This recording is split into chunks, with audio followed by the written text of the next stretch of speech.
ユニクロ U ご愛好家の皆様、こんばんは。何を買うか悩まれていますか？それともパス、もう買ったよ。すでにそんな方がたくさんいらっしゃると想像しますが、ユニクロ U2024AW 秋冬の購入品をご紹介したいと思います。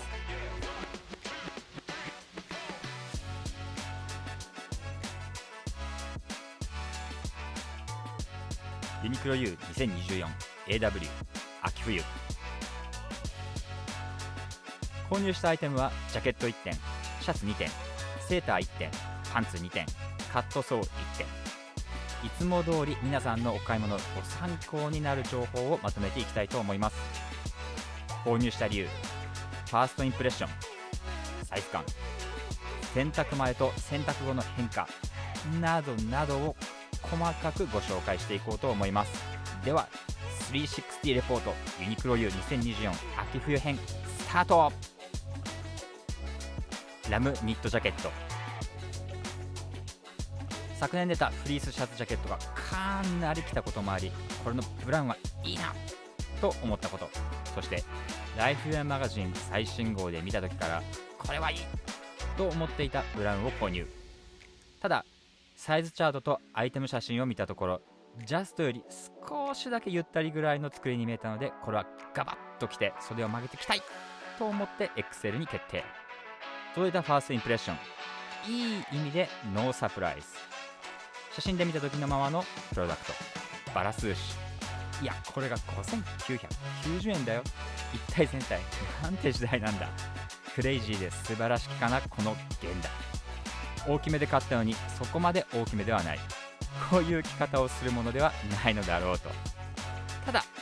これぐらいのサイズで買っておいたので、やっぱり思っていたようにジャケット的使い方から薄めのアウター使いまで両方いけるような気がする。この時点だけで興奮を覚える。自分は気づいてなかったが、写真で見るより胸ポケット2つのインプレッションがビッグ、大きい。実際の大きさが大きいということではなく、あくまでもこのジャケットをパッと一瞬見た時の印象がビッグ。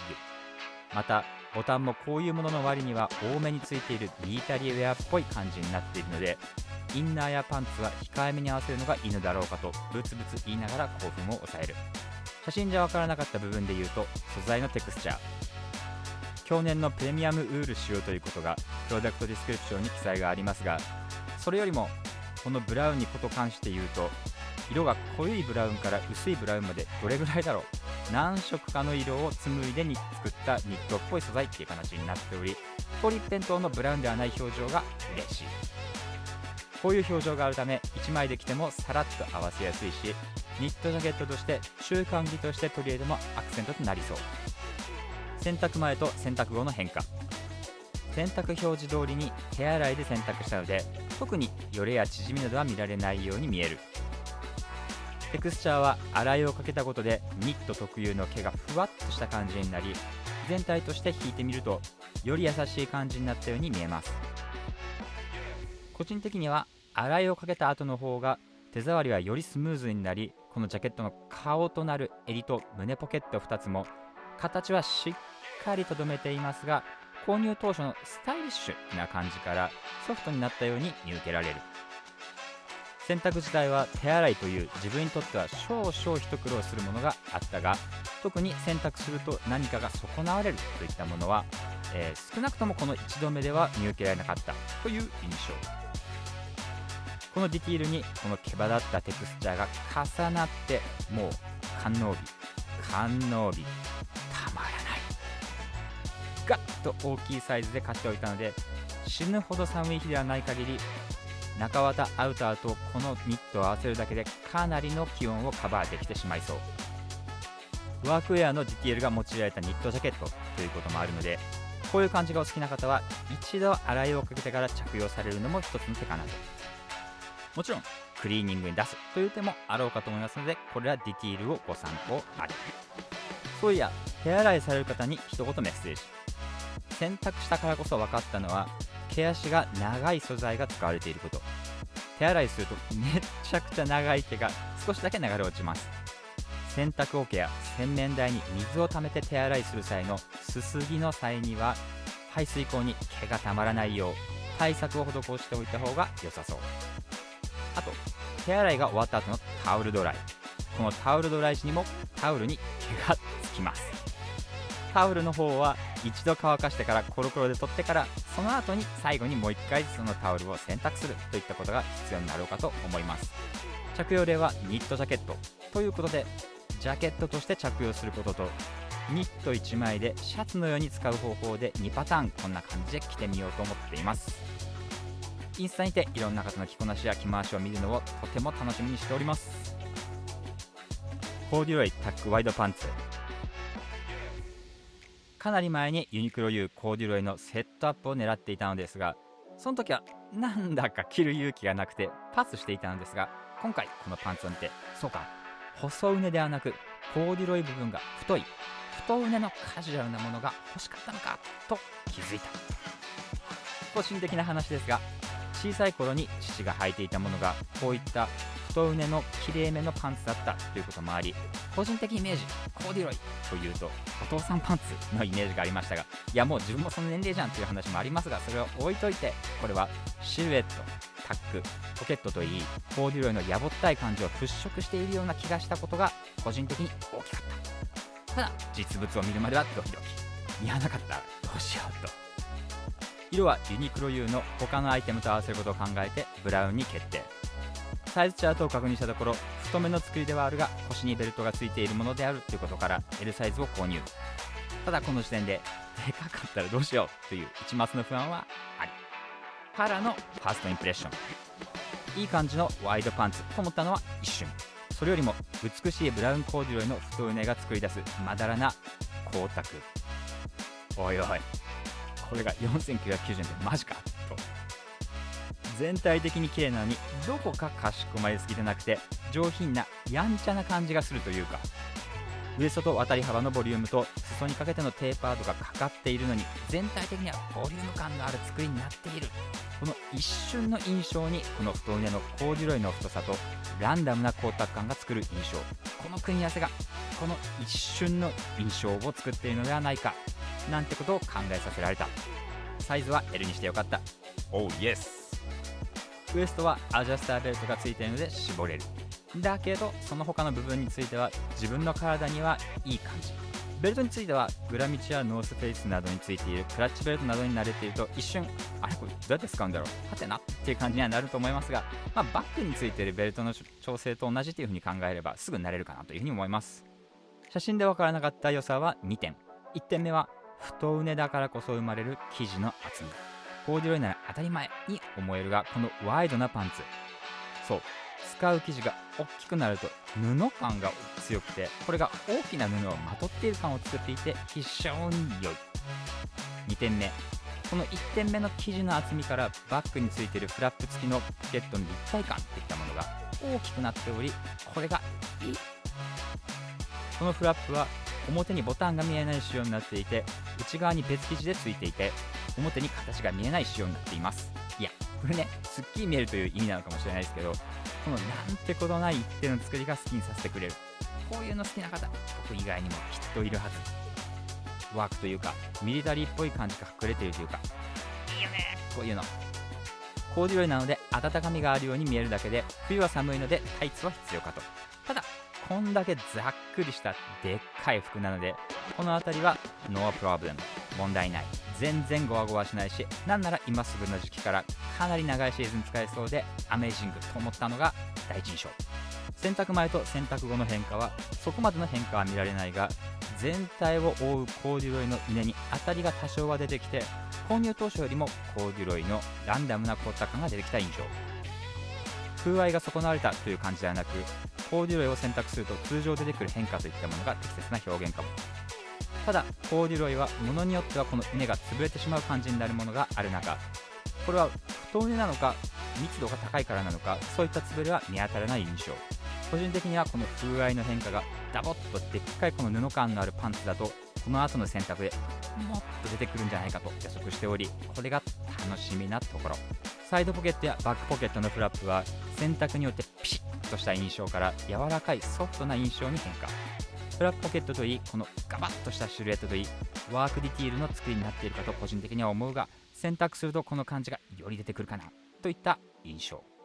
使い方はバーブアウトシャツで合わせたり、ブルックスプラザーズストライプシャツにこんな感じで合わせてみたいなっていう風に思っています。メリノブレンドモックネックセーター、タートルネックが好きでたまらなく、いろんなタートルネックを着て未だにタートルネックセーターの名品となるものを探し続けているといったことが背景としてあり、そんなこんなで過去にユニクロ U でモックネックが出た時にはタートルが欲しいんだよなっていうふうに思っていましたがですね、昨年ブラッシュドモックネック T シャツをセールで購入して、おやモックネックいいじゃん、なぜから上から目線、ただ自分が気づいてなかっただけなのにっていう話は置いといてですね、今更思ったということで今回いの一番に買いたいと思ったのがこのメリノブレンドモックネックセーター。迷わずストレートにワードローブの組み合わせから逆算してベージュを選択。ただサイズで悩んだ。昨年買ったモックネック T シャツは M サイズで良かったには良かったですが、でっかく行きたかったので XL サイズを購入。届いてみてのファーストインプレッション、写真で見るよりも品がある。それ以外にもクリーン、リラックス、ノーストレスという風に感じた。 XL を買ったのにサイズチャートと過去購入品の予測と同じくいい感じ。でっかい感もなければきついっていうのも当たり前だがなし。1枚自体でもクリーンでリラックスな品がある感じなので使いやすそうですが、生地自体は薄いのにレイヤード、重ね着にも OK、 使いやすそう。 50% アクリルなので冬の静電気が多分出てくるような気がするので、もっと冬になった時にどれぐらいこの静電気が出てくるかっていうのがポイントかも。ただ思っていたよりも綺麗なインプレッション。前に出た時から気づいて買っておけばよかったと無念、残念、後悔。洗濯後の違いは洗濯前と後の変化については全体的な印象は変わらず、よーく見ると毛が立った感じになっており、洗う前の線が細い印象から多少カジュアルになった印象。リブは首部分は変化なしで、袖と裾については多少ニットで通常ある感じのよれが出てきていますが、これはもしかするとタオルドライの際に少し強めにやったことが原因かもしれません。ちなみに通常ラインのメリノウールセーターは洗濯可能と記載がありますが、このアイテムは手洗いとなっておりますのでご注意ください。手洗い、タオルドライ、短い時間の脱水っていうだけでリブは少し乾くまでに時間かかるといった印象感。使い方はジャケットとパンツに普通に合わせてみたり、ワイドパンツに合わせてみたいなと思ってます。レイヤードはまだ研究必須なのでインスタでいいコーデを見つけようと思います。ドレープシャツ長袖、ドレープパンツ。いつも通りレディースのアイテムをチェックしているときにドレープパンツが良さげと思ってメンズを見てみるとないではないか。オーマイガッシュということでレディースアイテムのパンツを最大サイズの WXL サイズで決定。シャツはさすがにメンズのものの方が体にフィットするだろう&前立ての作りが逆になると混乱するだろうと考え、同じ製品名のメンズのものに決定。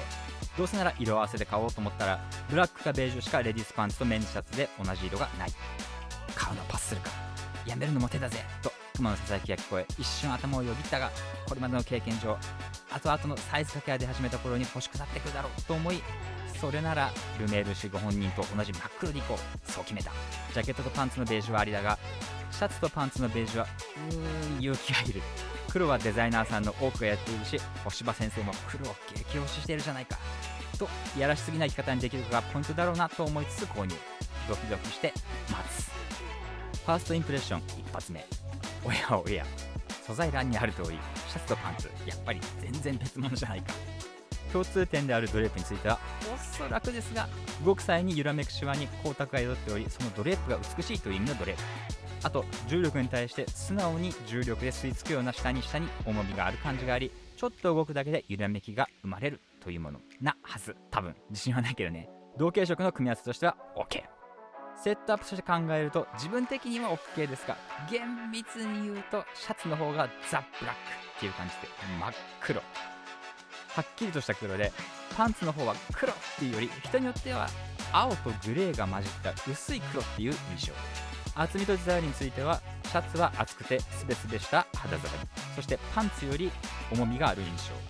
パンツは薄めの素材でふわっとしていて、どちらかというとザラザラしたようなテクスチャーの印象。合わせてみるとこんな感じ。シャツ自体はユニクロ日本語サイトでは 100% 再生繊維セルロースと記載がありますが、英語サイトで見てみるとリオセルという聞いたことがある名前が、リオセルというとパタゴニアのアンダーウェアで一度買ったことがあり、確か生地自体は滑らかで着心地は抜群でしたが、同時期に購入したパタゴニアメッシュ素材のアンダーウェアとアイスブレーカーのアナトミカシリーズのウールアンダーウェアをその昔履き比べしていた時に、このリオセルのものだけが先に破けてしまったということがありました。この滑らかさとトレードオフなんだろうなというふうに想像しますが、ちょっとケアには気を使っていきたいところ。ちなみにこのリオセルがそうだっていうふうには言いませんが、パタゴニアの説明だったかな、確かコットンを一度溶かしてそれを再生繊維として再び糸にして作った素材なんだとか、すごいものだなというふうに思った記憶がありました。さて話を戻して洗濯前と洗濯後ですが、まずはシャツから。見た目はほぼ変化なし、着心地は印象感じという意味でお伝えすると、コーティングがされているわけではないですが、軽い洗濯のりのような多少硬さのあったものがなくなり、よりスムーズに、そのおかげかアイテム名にもあるドレープが動くたびに出やすくなるといった印象。テクスチャー自体にも変化は見受けられない。シワについては脱水は軽めにしたこと&干す時に軽く伸ばしたぐらいで、アイロンなどをかけずともこんな感じで、特にシワがやばいっていう感じは全く見受けられない印象。次パンツですが、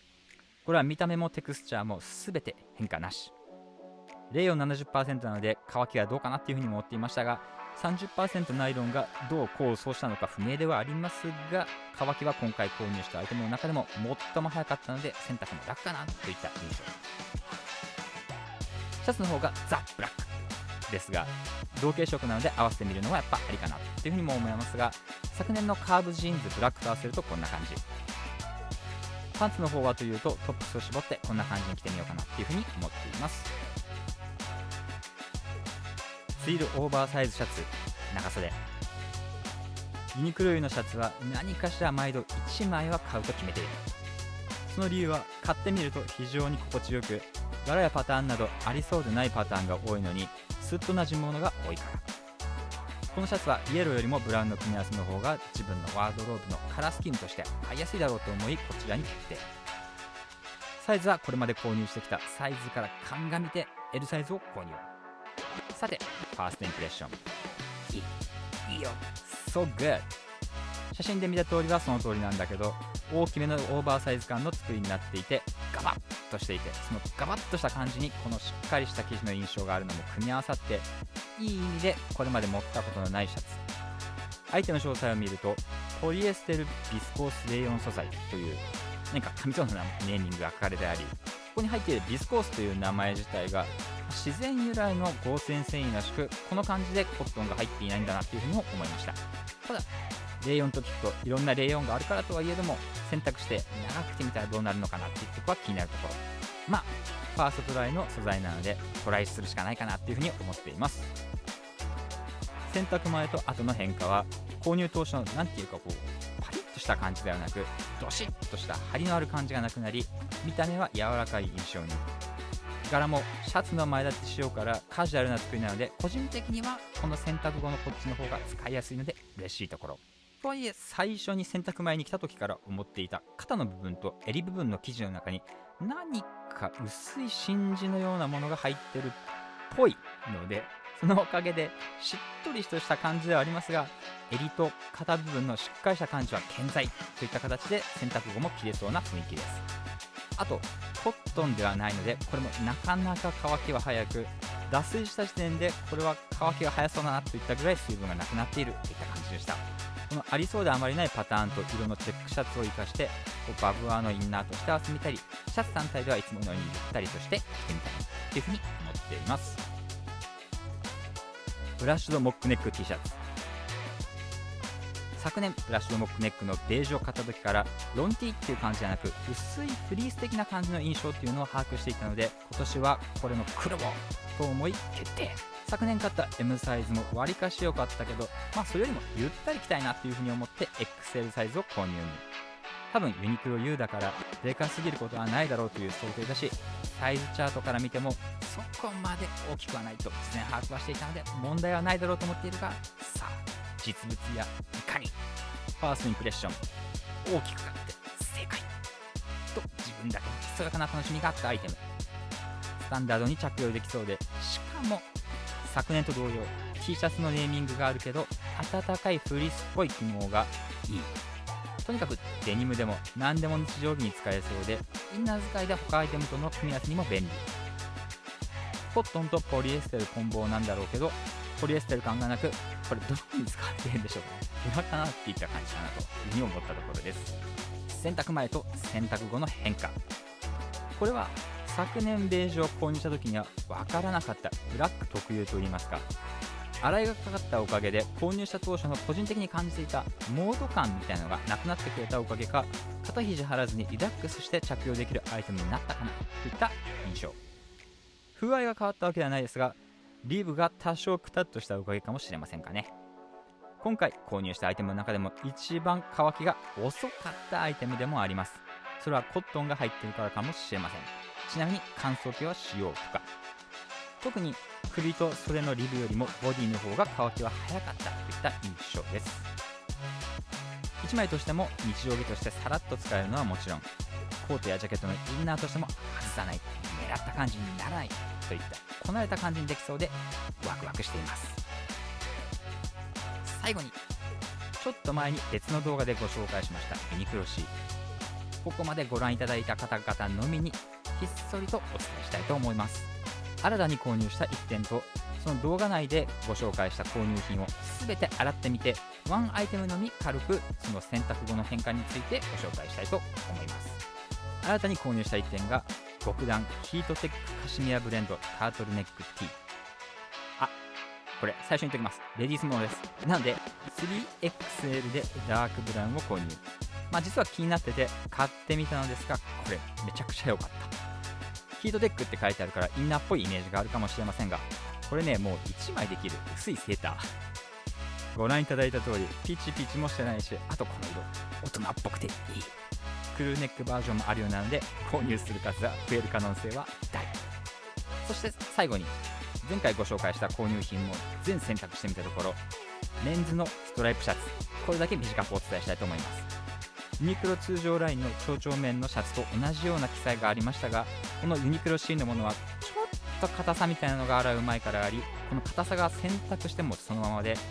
インラインのものと比較して洗濯後にビシッとケアしないと大きめのシワがつくといったことが見られました。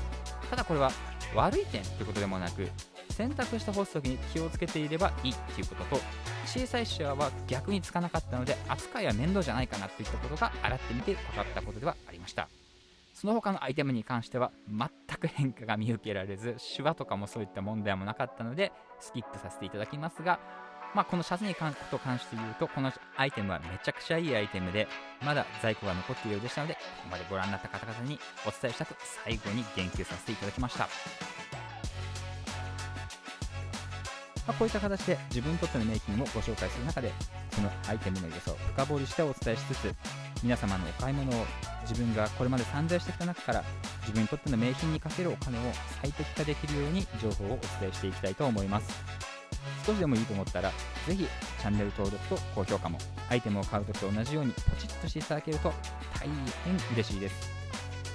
ありがとうございました。